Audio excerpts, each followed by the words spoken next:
Hay un tema, mi querido Ale, que preocupa, ¿no? Ocupa, y a mí me llama mucho la atención y quisiera abordar el tema de movilidad.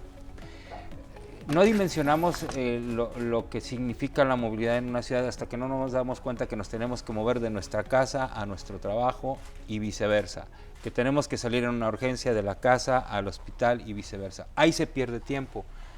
Hay un promedio de duración, no sé si tengas el estudio, un promedio de duración de los traslados en León. ¿En cuánto está el promedio de tiempo de un traslado en Depende León? mucho de la zona y a dónde te mueves. Es muy complejo decirte un promedio porque depende de dónde a dónde te Pero hoy muevas tenemos un problema. las distancias. Lo que sí tenemos es un problema del número de vehículos en que hoy se trasladan de polo a polo de la ciudad. O sea, hoy puedes vivir en la zona norte y venirte a trabajar a la zona sur, que es muy común, claro. o viceversa, dependiendo del trabajo, a la escuela y demás.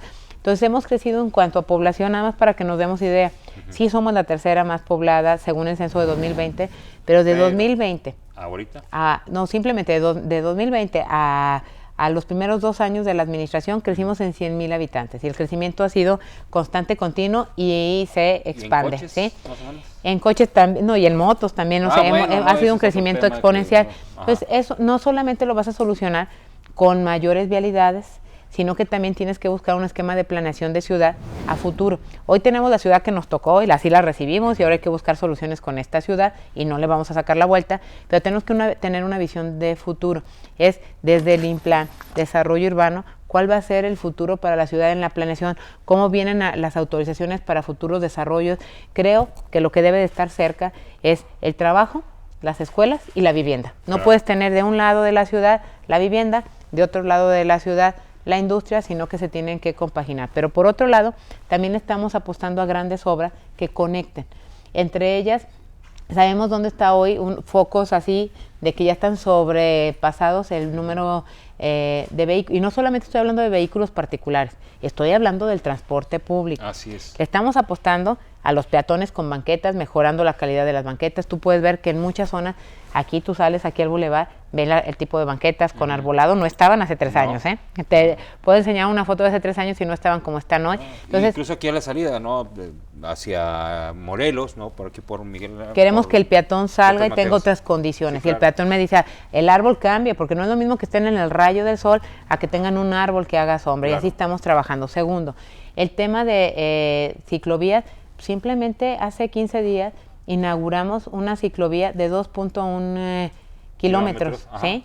No, un parque lineal, más y la ciclovía que son 5 puntos y fracción. Timoteo Lozano. Sí, entonces, sí. Y cambia completamente el entorno, entonces trabajar por ciclovía. Tercer tema, las vialidades que sirven para el transporte público. Traemos varias vialidades que en algunas zonas van a ahorrar el 40%, en otras el 35%, en otras el 30% y en otras el 25%, dependiendo de la obra. Simplemente que está a punto de terminar la obra de Boulevard La Luz, que es el tramo de Carol Wojtyla, que conecta con el eje, que es para desfogar justamente el Boulevard Aeropuerto. Estamos trabajando en este momento con las gasas, que también eso va a ayudar muchísimo a poder desfogar. Traemos grandes soluciones. Evita semáforos. Grandes soluciones viales. Por ejemplo, Boulevard Aeropuerto, que faltan muchas, son 7 obras importantes. Tenemos en la zona norte, no tenemos ahora sí que desfogue de lo que es Brisas del Campestre, Las Joyas. Necesitamos salidas alternas por la Ermita, que puedan tener la gente desfogue, porque tienen una sola vialidad y son colonias que salen a la escuela, que salen a trabajar y que no tienen cómo salir rápido, hasta de un vehículo de emergencia. Y insisto, la ciudad sí estaba, ahora hay que buscar soluciones. Sí, no nos vamos tan lejos. ¿Hasta hace cuánto la salida de León hacia Guanajuato, la única que había era Boulevard Aeropuerto? Y no estamos hablando de más de 4 o 5 años. Para que veamos lo rápido que crece la ciudad. Exactamente. Tenemos también desconectado lo que es Cloutier con Insurgentes. Tenemos que unirlo y eso va a ayudar también mucho al desfogue. Tenemos la zona, por ejemplo, donde están universidades, donde tenemos toda nuestra central de abastos, donde está prevención social, que está el puente deprimido y se colapsa. De Hermanos Aldama. Se colapsa y no podemos pasar por arriba porque tenemos el tema del tren. Entonces también ya tenemos considerado el proyecto de lo que es el puente Saavedra y otras 2 obras más en oleoducto, que es otra de las vialidades, que eso va a ayudar muchísimo a desfogar la la zona. O en la propia zona norte, la parte de atrás de lo que es el metropolitano, que también hay mucho flujo vehicular en esas colonias, que también tenemos ahí varias obras. En fin, traemos varios proyectos porque queremos dejar mejor la ciudad, pero también es importante que como ciudadanos, creo que todos tenemos que poner de nuestra parte, tenemos que hacer que el transporte público cada vez sea mejor, Exacto. que haya más frecuencias, que la gente pueda hacer una opción el transporte público, que podamos seguir apostando a que en la planeación tengan cerca los trabajos. Y yo creo que esa es una de las cosas que tenemos que trabajar con el sector privado, que haya empresas cercanas a la vivienda. Ahorita que tocas el tema del transporte, es bien importante, por ejemplo, las grandes ciudades, muchos y de los grandes proyectos, ha sido crecer en polos de desarrollo, ¿no? Donde haya escuela, hospital, centro comercial, todo en ese polo de desarrollo, y que la gente que vive en la orilla no tenga que ir al centro, por ejemplo, a un servicio, ¿no?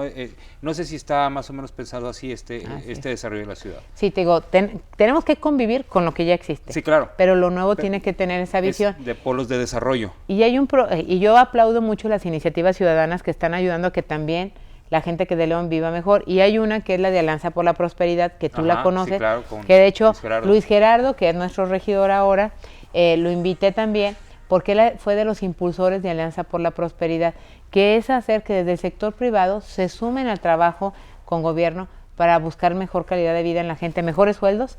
Y una de las cosas que hicieron fue, ya tienen ejemplos de llevar empresas, por ejemplo, zapateras, a zonas, comunidades o colonias. Por ejemplo, yo en una San Juan de Abajo, con Mauricio Batagle, que lo que hicieron es contratar a gente de la zona.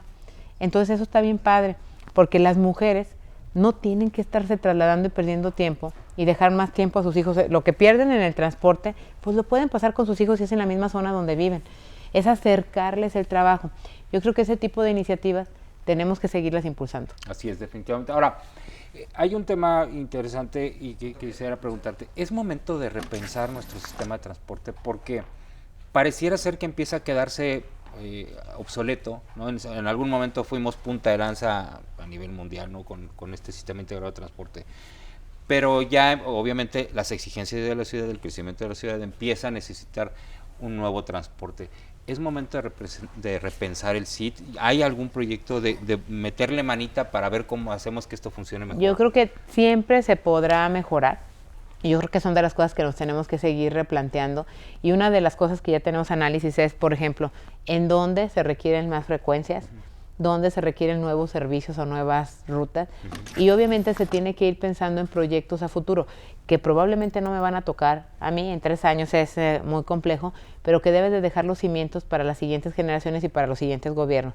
Porque yo creo que poco a poco tenemos que ir migrando a sistemas combinados. Entonces, en este momento, pues es fortalecer el sistema que tenemos, hacerlo que crezca en frecuencias y en rutas, que haya más rutas express, que cada vez haya mejor servicio, para que sea una opción para las personas en lugar de estar utilizándolo con transporte privado. Así que sea un tema combinado, ¿no? Entre el desarrollo de estos polos con un transporte eficiente. Esa sería la visión. Y es parte del ejemplo que hicimos cuando entramos hace 3 años. A ver, el buen juez por su casa empieza. Claro. ¿Qué hicimos?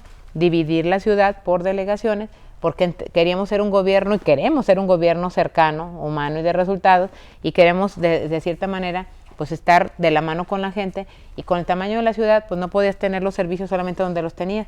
Y si tú recuerdas, hace 3 años tomamos la decisión de dividir la ciudad en 7 delegaciones, donde en cada delegación hay servicios, donde en cada delegación hay servicios, por ejemplo, de doctor, de dentista, de psicólogo, donde hay cajas, hay para hacer trámites. O sea, tenemos ventanillas y personas del gobierno en cada delegación. Y eso hace que la gente no se tenga que trasladar. Eso hace que haya alguien del municipio que te atienda, te oriente, te acompañe, sin necesidad de perder tiempo en el traslado, y que la vas haciendo propia, porque sabes que son tus oficinas de tu delegación, donde aparte también tenemos centros en las delegaciones para hacer, por ejemplo, arte, cultura, recreación. Entonces es empezar en cada polo de desarrollo llevar todos los servicios. Y otro ejemplo, en el Carmen. En el Carmen no se habían dado cuenta ya que en el Carmen, en esa zona de la ciudad, no había un solo servicio del DIF. Hoy en el Carmen, en Eyupol, estamos ya a punto de terminar y tener el mejor centro DIF, el más completo, donde vamos a tener ahí Club DIF, donde vamos a tener atención a adultos mayores, a niños, a niñas y adolescentes, donde vamos a tener para rehabilitación. O sea, va a ser el centro más completo, integral, que no hay ningún otro en el estado, y va a ser el del DIF, va a ser el mejor que vamos a tener, y no había ni uno solo ahí. Entonces, estar viendo por zonas qué servicios hacen falta para poderlos llevar. Que además esta información de lo que hace falta te llega mucho del contacto con el ciudadano, ¿no? Y esto me lleva y caminar las calles, exacto, y claro, verlas de pues día y verlas de manera. noche, porque te pueden platicar, fíjate, es muy diferente cuando alguien te encuentras y te platica y te lo puedes imaginar a cuando lo vives. Exacto. Cuando vas y lo ves y dices, no fregues, pues hace falta esto, claro que sí hace falta, ¿no? Ajá. ¿Cuántos Mi Barrio Habla te has echado ya? Un chiflo, y vamos por más. Pero la verdad que es bien padre. Sí, ¿Has ido a mi barrio? Pues, te invitamos, ¿por qué no nos acompañas? Porque es lo mismo, yo te que puedo platicar de hecho, mi barrio y es bien diferente cuando tú lo sientes, lo vives y ves a la gente disfrutarlo y vivirlo. Sí, y lo sé porque, bueno, sabes que, por ejemplo, Luis Gerardo es parte de nuestro consejo editorial por ahí, y él mismo nos ha platicado esa experiencia, ¿no? O sea, y ver cómo el ciudadano, un empresario, se involucra en las acciones de gobierno. Ahorita ya dentro de, pero es ese ánimo, ¿no? Y yo creo que eso es lo que falta mucho en nuestro México, ¿no? El que el ciudadano también se apropie de las acciones de gobierno para poder llevar el bienestar a todos, ¿no? Mira, es bien padre, porque en el primer Mi Barrio empezó, de repente el primero que llegó fue Héctor Rodríguez, fue el primer empresario, y le fascinó el contacto, y empezó a decirles a los demás, y empezaron a llegar Víctor de abogados, empezó a llevar Luis Gerardo, David Novoa, que no le ha fallado también, empezó a llevar el de arquitectos, el de ingenieros, que no le fallan, y ahí están los sábados. Y lo padre es que ellos ven cosas que no veían desde su escritorio, y que aparte también levantan la mano y dicen, oye, yo ayudo con los uniformes. Sí, porque luego somos muy buenos para exigir, yo ayudo ¿verdad? con esto. Luego somos muy buenos para exigir, pero a la hora de que nos toque poner también, más allá de los impuestos, porque luego decimos, no, yo ya pago impuestos, no, espérame, hay que involucrarse. Puedo hacer más. Exactamente, me permites parar una claro pausa que sí. porque quiero hablar del presupuesto participativo, claro. que ya estamos en ese rollo ahorita en este momento, vamos a